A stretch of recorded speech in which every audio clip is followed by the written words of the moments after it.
جی بھائی کا سوال ہے، کہتے ہیں کہ کیا نماز میں ہاتھ باندھنے کی بھی کوئی دلیل ہے؟ دیکھیں، پہلی بات تو یہ ہے کہ صحیح ابن خزیمہ میں 479 نمبر حدیث ہے، وائل ابن حجر رضی اللہ عنہ کی، کہتے ہیں صلیت مع رسول اللہ صلی اللہ علیہ وسلم ووضع یدہ الیمنی علی یدہ الیسری علی صدرہ، میں نے اللہ کے رسول صلی اللہ علیہ وسلم کے ساتھ نماز پڑھی، انہوں نے اپنا دایاں ہاتھ اپنے بائیں ہاتھ کے اوپر رکھا اپنے سینے پر۔ یہ شیخ البانی نے اس کو صحیح ابن خزیمہ میں صحیح کہا ہے اپنی تحقیق میں، اور صفت صلاۃ النبی میں صفحہ 69 پہ کہا ووضعہما علی الصدر هو الذی ثبت فی السنہ، اور یہ سنت سے ثابت ہے۔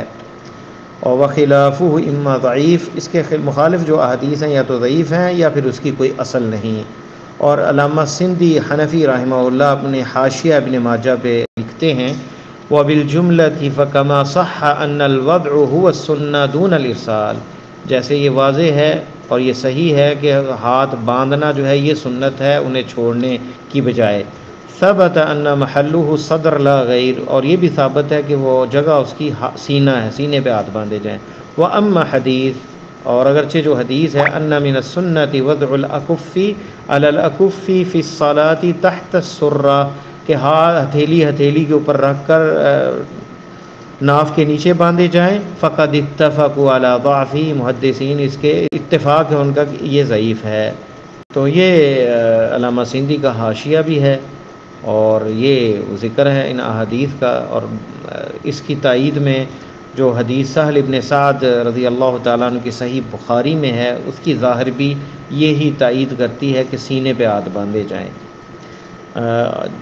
جس کے اندر ہے کہ آپ نے جو ہے ان یضع کفہ الیمنی علی کفہ الیسری والرسخ والساعد، کہ اپنا ہاتھ اپنے ہاتھ کے اوپر، ہتھیلی کے اوپر، بائیں ہتھیلی کے اوپر، اور جو جوڑ ہے اس کا بازو اور ہاتھ کے درمیان اس کے اوپر، والساعد اور بازو کے اوپر۔ تو یہ حالت جو ہے یہ تحت سرہ تو جا ہی نہیں سکتا اگر ایسے باندھیں گے ہاتھ، تو یہ سینے کے اوپر ہی اس طرح آئے گا، اور یہ صحیح بخاری میں ہے۔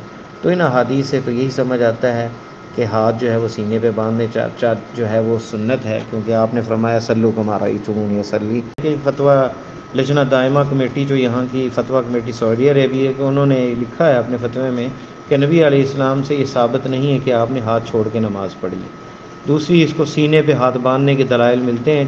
واللہ تعالی اعلم بالصواب۔ السلام علیکم ورحمۃ اللہ وبرکاتہ۔ گروپ مسائل دین المدینہ 4 نمبر میں آئے اس سوال کے جواب کو ویڈیو کی صورت میں ترتیب دے کر یوٹیوب چینل برکات الحرمین پر اپلوڈ کیا گیا ہے تاکہ زیادہ سے زیادہ لوگ مستفید ہو سکے۔ اللہ ہم سب کو قرآن سمجھنے کی ہمت و استطاعت و توفیق عطا فرمائے۔